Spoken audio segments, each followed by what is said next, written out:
Good evening, everybody. Welcome to Leeds Taking Soundings. I'm Franco Bianchini, one of the Leeds Taking Soundings group. I'm very pleased to have so many people here, and also very pleased to have Doreen Massey, who probably doesn't need an introduction, so I'll say very quickly. She is an Emeritus Professor of Geography at the Open University, also a member of the editorial board of Soundings itself, the journal, which is available there. Unfortunately, they charge £10 per copy, so it's not free as it has been in some previous events, unfortunately this time. And Doreen is one of the co-authors of the Kilburn Manifesto, which is probably one of the things that she's going to talk about tonight, as well as, of course, of several important books, the latest being perhaps Walled City, published in 2007, For Space in 2005, Space, Place and Gender in 2004. She's working with the Manifesto group, but also a lot in Latin America, and her views have influenced, for example, some of the policies adopted by the Chavez government in Venezuela.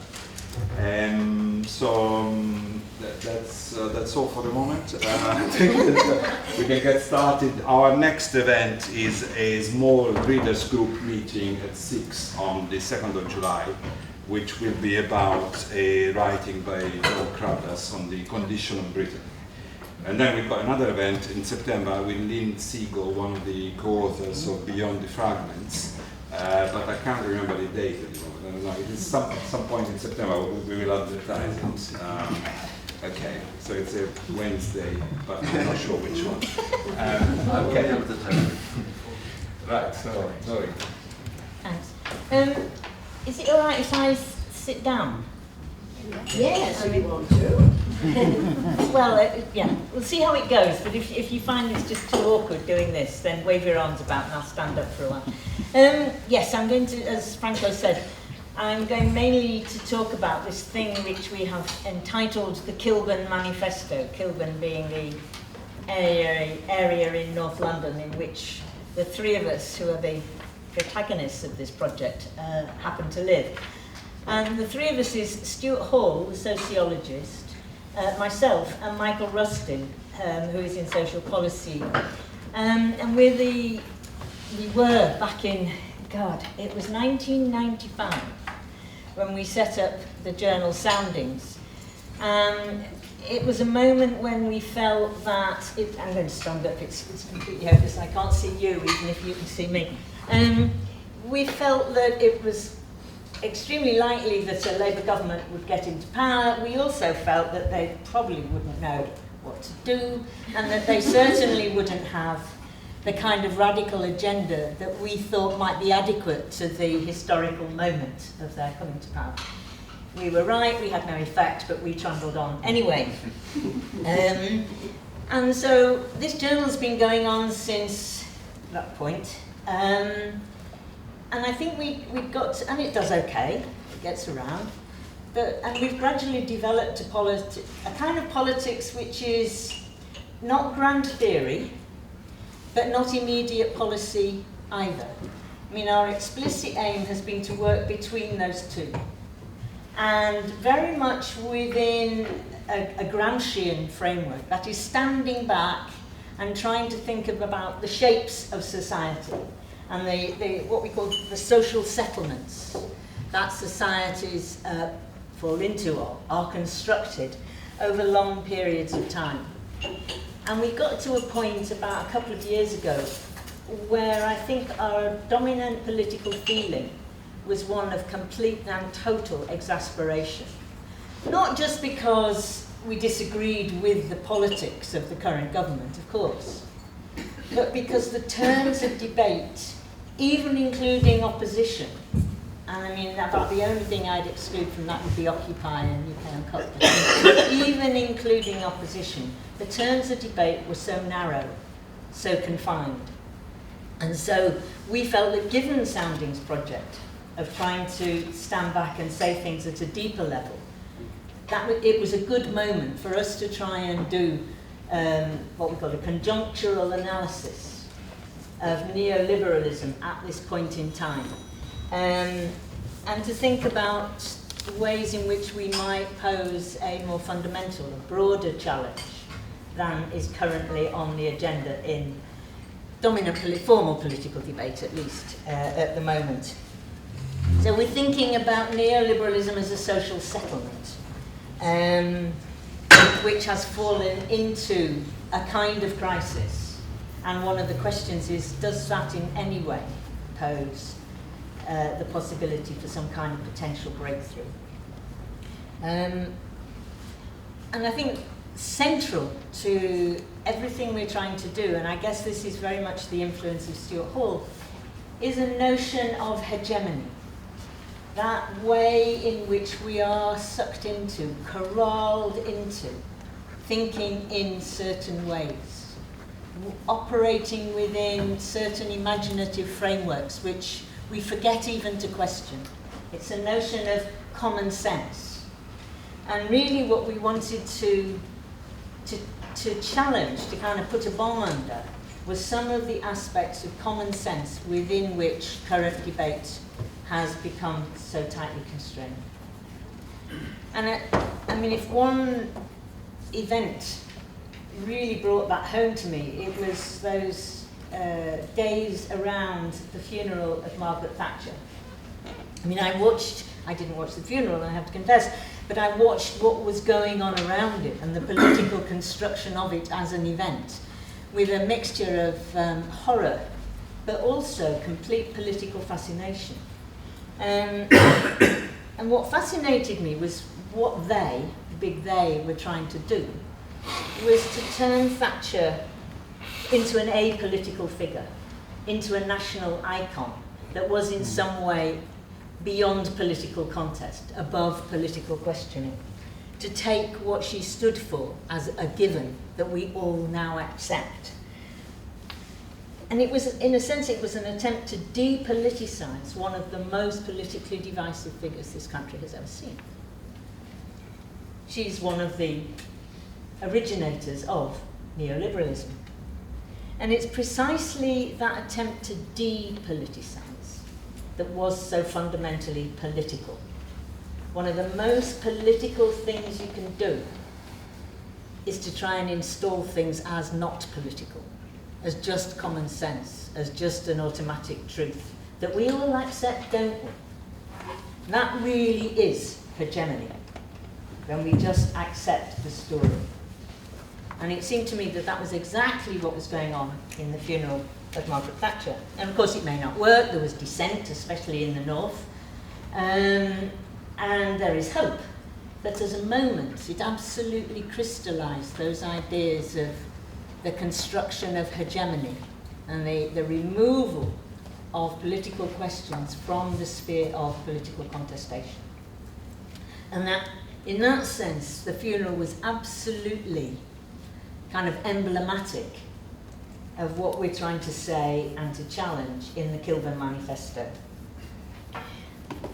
I think our overall feeling is that while in some way or another neoliberalism as an economic system has imploded, so the deregulation, the privatization, the financialization, the dependence on assets, and all of that has suffered a very severe economic crisis. I mean, I know they're still making loads of money, but the system is still very fragile.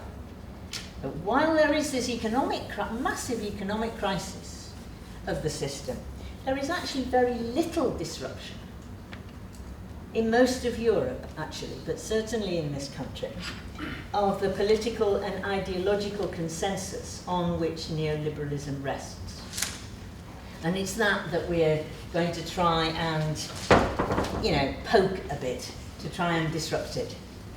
And of course, obviously the very crisis itself, the economic crisis, has just been used as an opportunity to take the neoliberal agenda, both in vocabulary and in practice, even further, with the arguments that it was a matter of government overspending, it was nothing to do with the bankers, it's all about we have to have austerity. All of that is a way of taking advantage of a crisis to push neoliberalism further, when actually what we would want to do is to say, look, there's an economic crisis. Let's use this as a moment, a potential moment, to disrupt the ideological and political supports behind that economic model.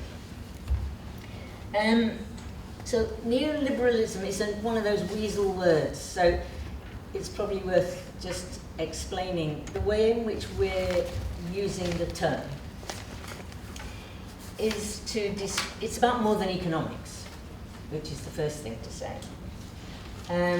It's about forging a new common sense, a common sense of market relations, of competitive individualism, of private gain and the denigration of the public, of an utter disregard for the planet.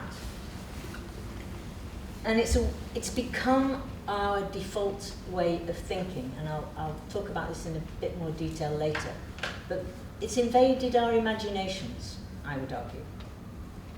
It has become the way in which we think about ourselves and characterize our own identities. It's molded the ways in which we think about ourselves and our relation to the world. So when we talk about neoliberalism and financialization and all these things, we say they're global. And they are, but they're also utterly tiny. You know, they're inside our heads as well. And it's that bit that, in this particular maneuver, we're trying to get at. And it's a common sense that's driven home by constant repetition. Just, if you can bear it, listen to the radio, listen to the BBC, listen to the news, listen to most political debate.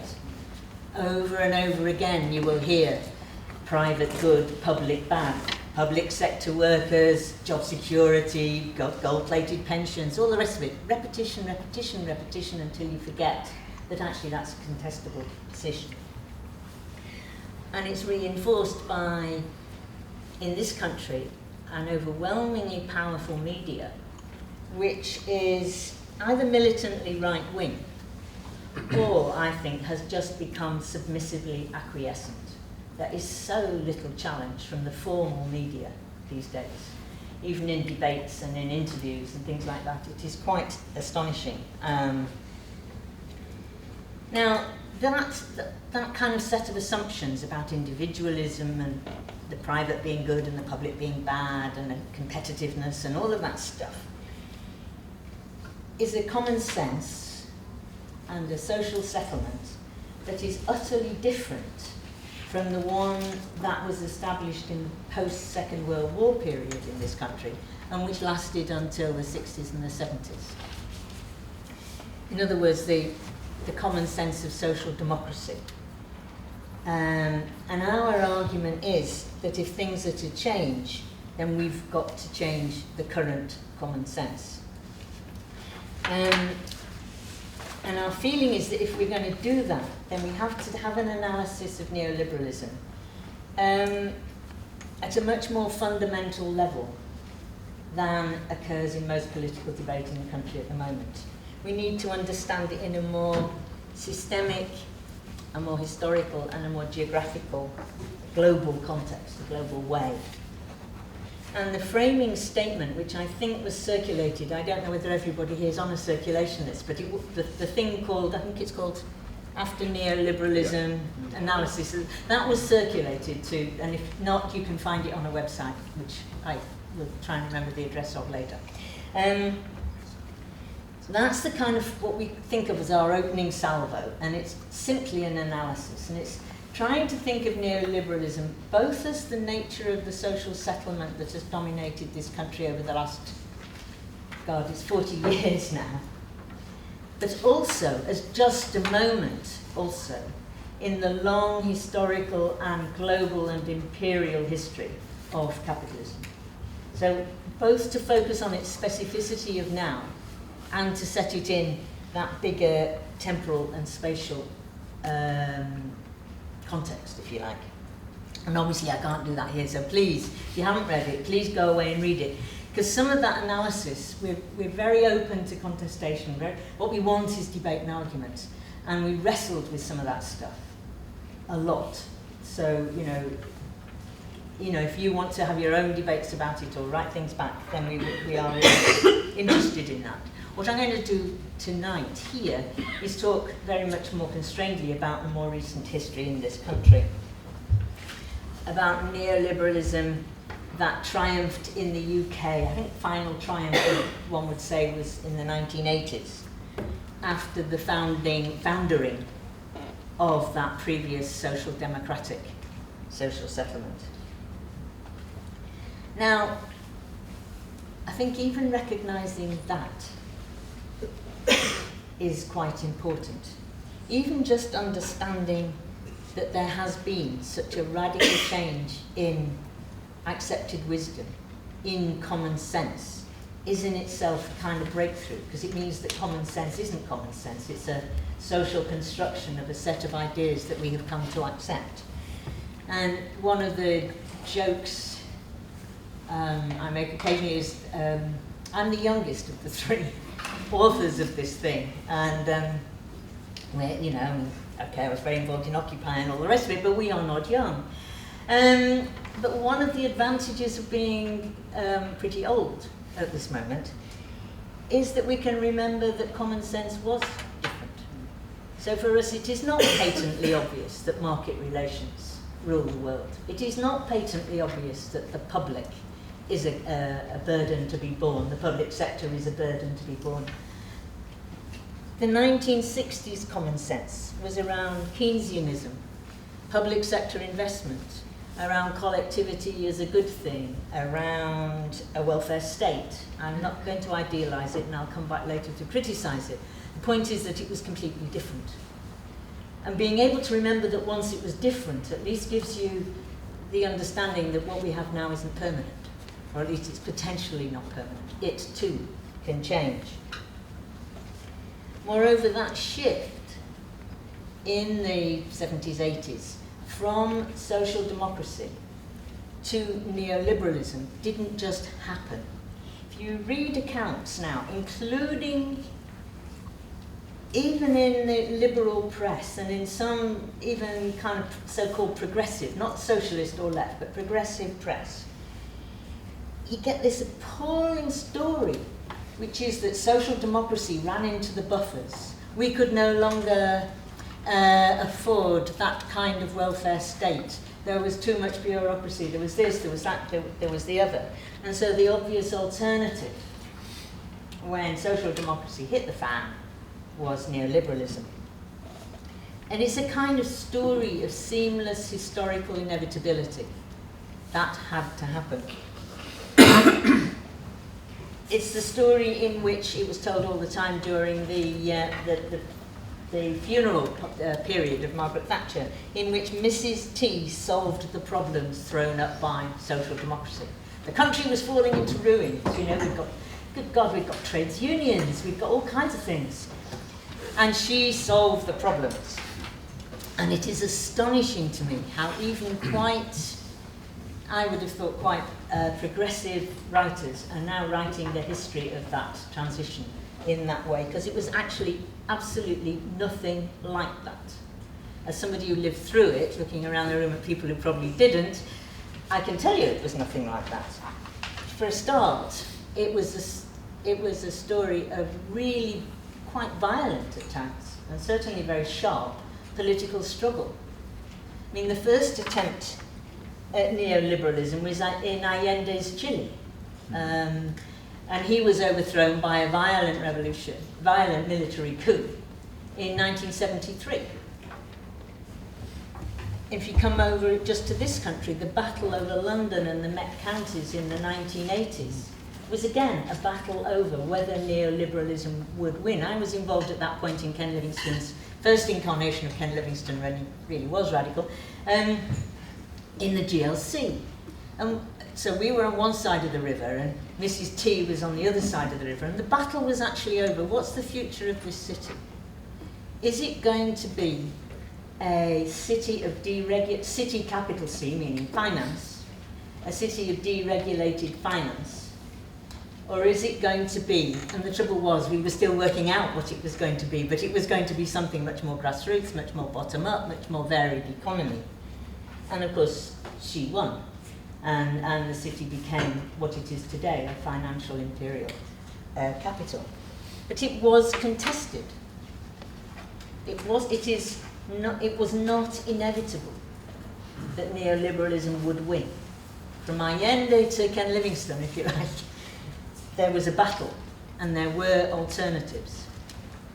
And in just the same way now, I think, there's more than one way out of the current crisis. There's always an alternative in politics, and it will take a battle. And that's, I think, the kind of moment we're at now. But we, in a sense, have to kick off the battle. And that highlights the third reflection on the transition. And again, comes back to the problem of the term neoliberalism.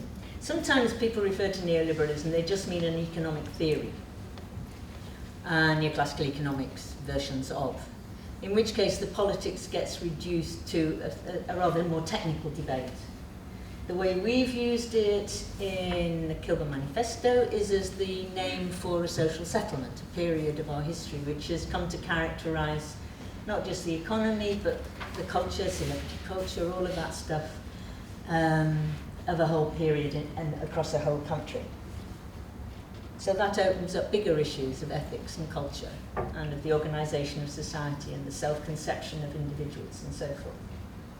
But what's actually fundamentally at issue is conflict, social conflict.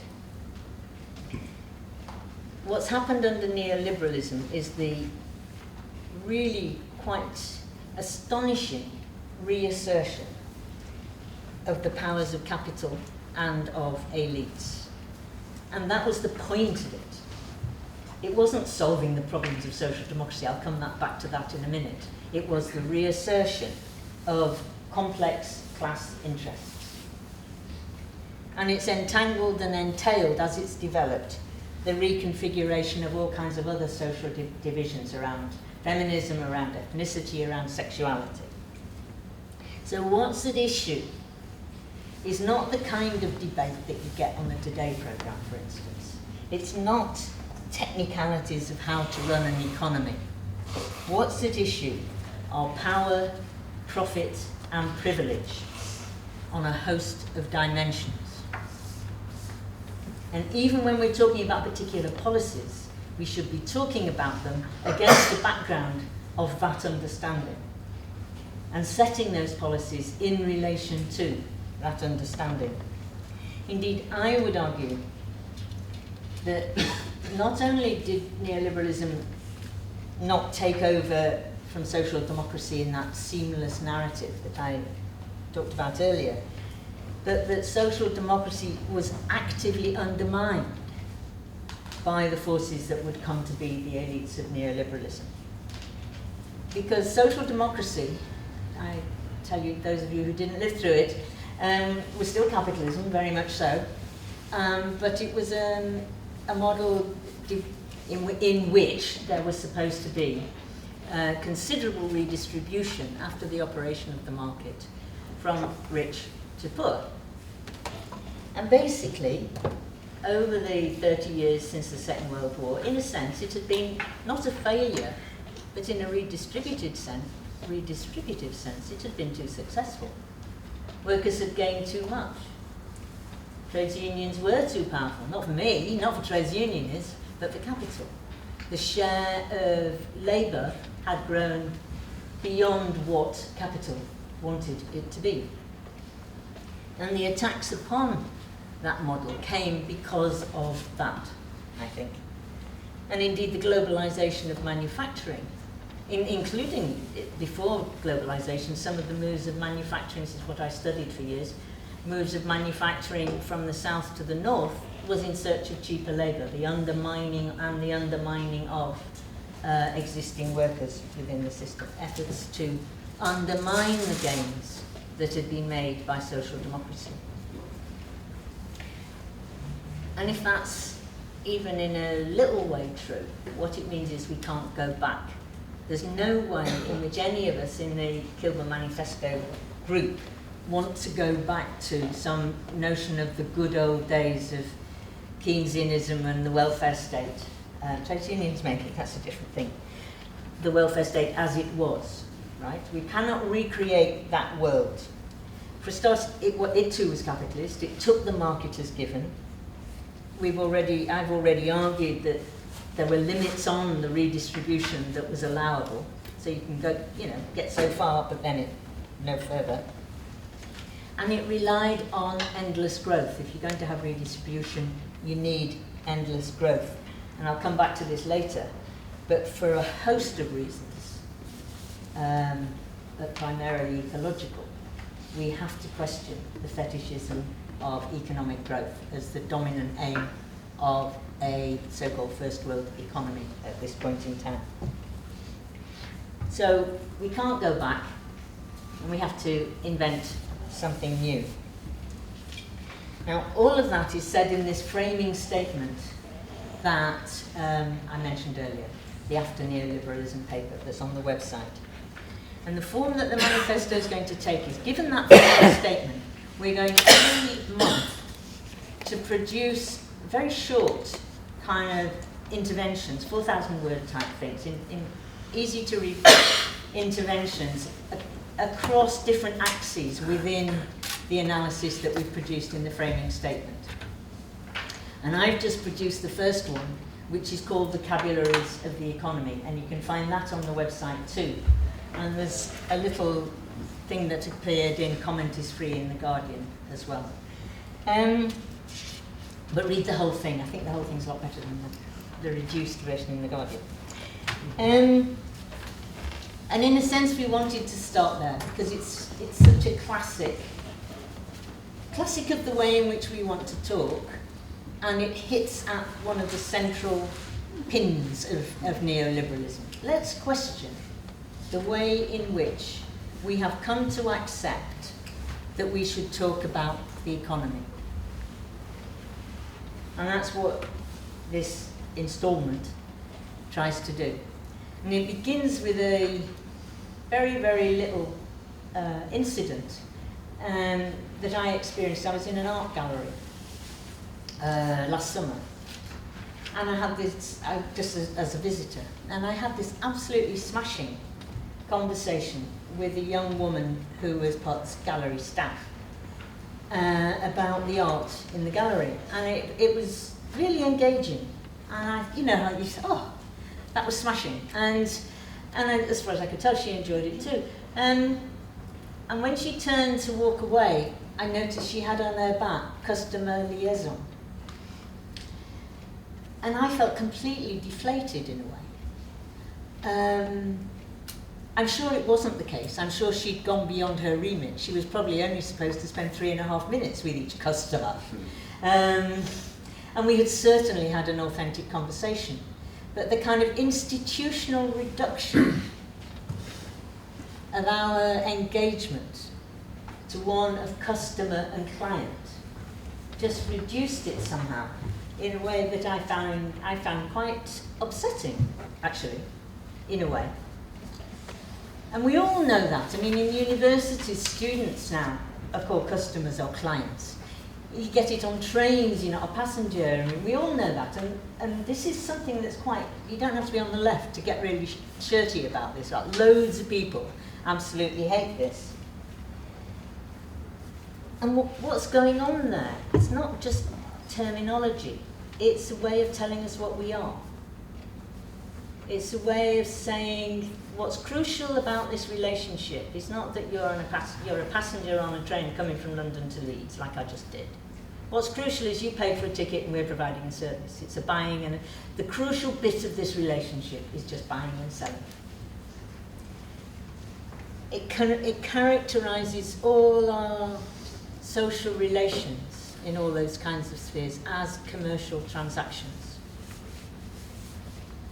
And what that does is it kind of erases the specificity of the actual relations that we have, going to an art gallery, being a passenger, being a patient. It just says, in the end, what's crucial is the same in every sphere. It's buying and selling. And so what we've tried to do is to take that little moment that I experienced last summer and to try and think, okay, how does the vocabulary we use to think about the economy itself influence not just how we imagine the economy, though that is very important, but it also restricts the range of political and policy options that we are able to think about. It sets a kind of framework, you know, within which you can think, and other things somehow fall from view, become out of bounds, without you knowing, without you noticing that's happened. And in the paper, in the little thing, Vocabularies of the Economy, there's a bit of kind of theoretical background and quite a lot of detail. What I'll do now is just give a few examples of the kind of thing I think is really important for us to start challenging. Think, for instance, of these three words: investment, expenditure, and speculation. Now, first of all of them carry some kind of moral, almost emotional connotations. I mean, investment, it's got to be good. I mean, it implies almost potentially some sacrifice that we make for a better future. Definitely a worthy kind of thing. Expenditure, well, not necessarily good or bad, but it is just an outgoing. It's likely to be a burden. It's certainly a cost. It doesn't carry the same promise for the future as investment does. And speculation, when we're talking about it in economic terms, is definitely a bit dodgy. So they all bring with them these kind of words with trailing clouds of connotations there are. So given that, how do we use those terms in political debate about the economy? Well, take first of all that couple, investment, expenditure. Investment is defined in the national accounts as money laid out for kind of long-term physical things like buildings and infrastructure. I mean, this is oversimple, right? What I'm going to say now is a bit more in the written document. But that kind of thing. Expenditure is money laid out for more ongoing things. For instance, and crucially for an argument on the left, for the wages of people operating the services, the people working within the infrastructure or the buildings that are provided by the investment. So, building a new school is investment. Moral connotation, a good thing. Paying teachers and dinner ladies and administrators and career advisors who work in that school is expenditure. Moral connotation, a burden, an outgoing, a cost. And I would just put in brackets here for all of you to think about further, just in this particular case and more generally, just ponder the gender implications of that division. Overwhelmingly, it's women that are expenditure. The more male spheres of the economy that operate as investment. But that's a formal distinction made by economists through the way in which the national accounts are set up. Right? So long-term stuff versus ongoing expenditure like employment. But it's often cross-cut in popular political discourse with another distinction, and that's between private and public. Now, in that discourse, money advanced by a private firm is seen as worthwhile investment. You hear on the radio or telly, whatever, firms are looking to invest. There is no question we are meant to think that that is a good thing, whatever it's in. Huh? But money advanced by the state is a cost that only increases the deficit, right, in the current political climate and the current economic debate. Now, together, those two distinctions between capital investment and ongoing and between private and public, you crisscross them, and the one that comes out as a burden on both is public sector workers. They're both in the public sector and they're in ongoing expenditure. It's devastating, that terminology, for the way in which, without realising, it inculcates an imagination of public sector workers, with all their gold-plated pensions and all the rest of it, as a burden on the economy, or, as is usually put, the rest of us, as though the rest of us didn't work in the public sector either. But if we were to think about an economy in a completely different way, wouldn't then money advanced for education and health be seen as investment in the future of a society, as being utterly essential to social reproduction? And one theme, one question that runs through this whole argument that I'm trying to make about vocabularies of the economy is a question, really. I mean, I'll put it to you, but what is an economy for? What do we want an economy to provide? And I think behind that lies an even bigger question, kind of in terms of imagination and theorization, and that is, what should be the relationship between the economy and social reproduction more generally? We think of unpaid labour, for instance. There's a whole host of issues then come to the surface that we need to think about. Surely the market and the economic and the monetary and the commercial is just one element in the wider question of the social reproduction of society. And we should put it back into that context, I think. So then take the pair investment speculation. And instead here, with investment and expenditure, I wanted to kind of mix it up and to abandon the way it's usually worked with.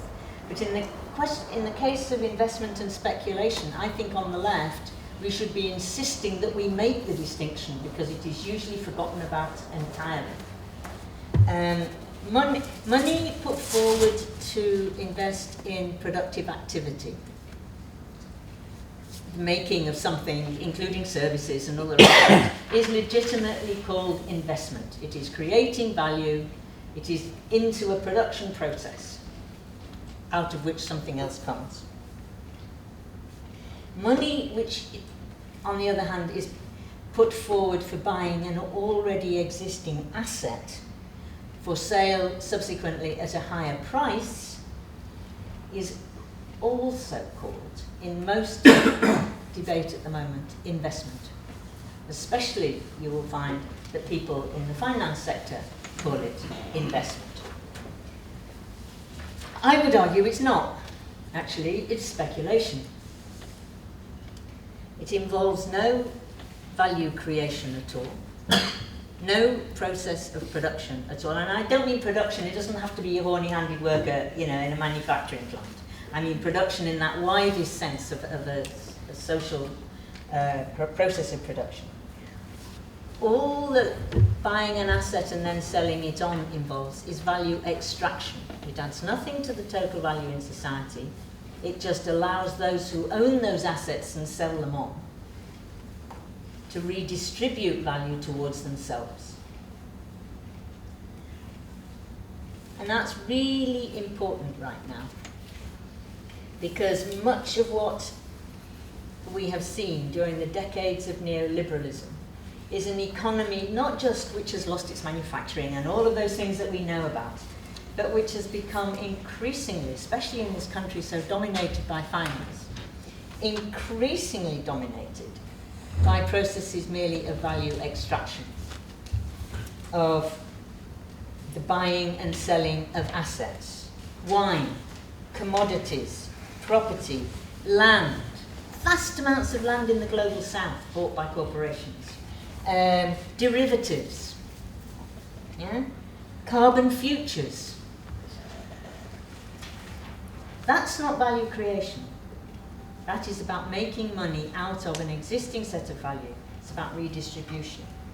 And it's one of the things that lies behind the rise in inequality that we have seen over the last 40 years. The grotesque rises, it's one of the things, the grotesque rises in food prices and malnutrition across the global south. And it lies behind also the new financial imperialism of the City of London. To call the City of London a centre of wealth creation seems to me to be more than stretching a point. It's basically a glorious system of value extraction. Now, this is serious, right?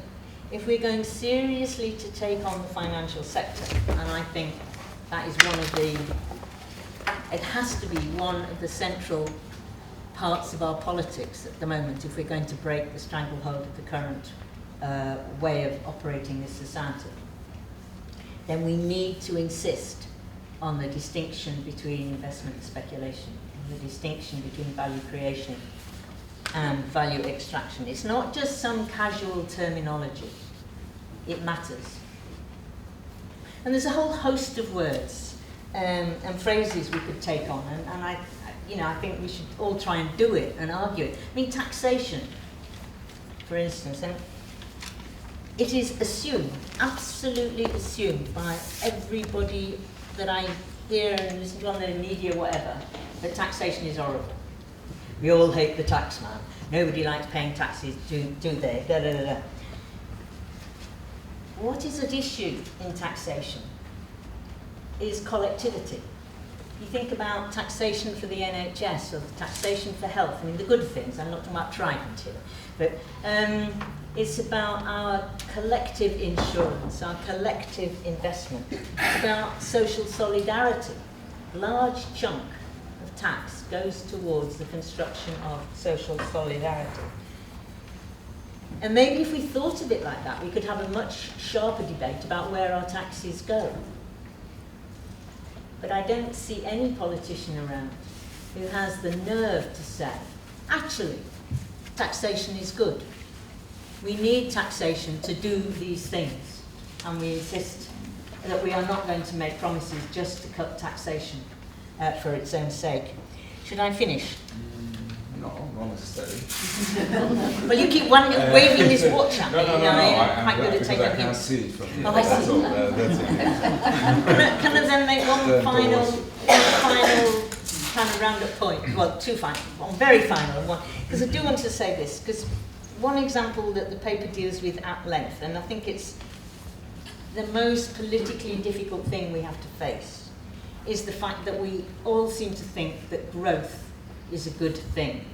And the mantra of progressive politicians is our children must have better lives than us. Well, yeah, but does that mean growth?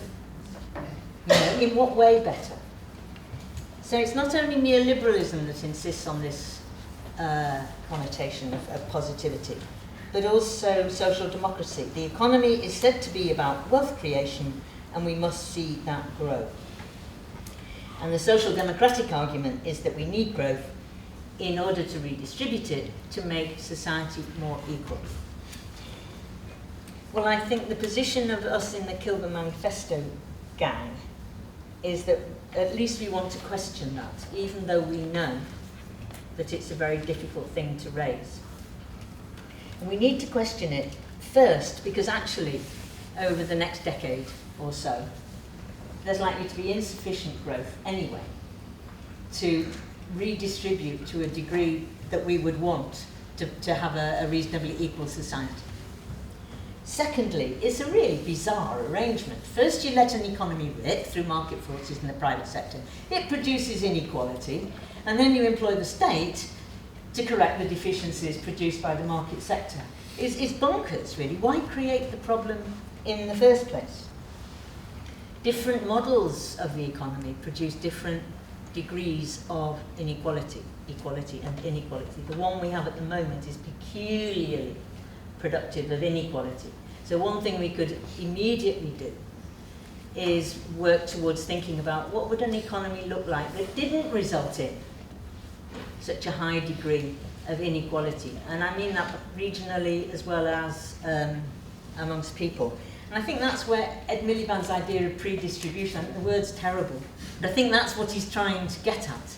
But certainly, unseating the finance sector from being the centre of our economy would be one immediate step in that direction, so would a more green economy, both regionally and between people, be a much more equal economy.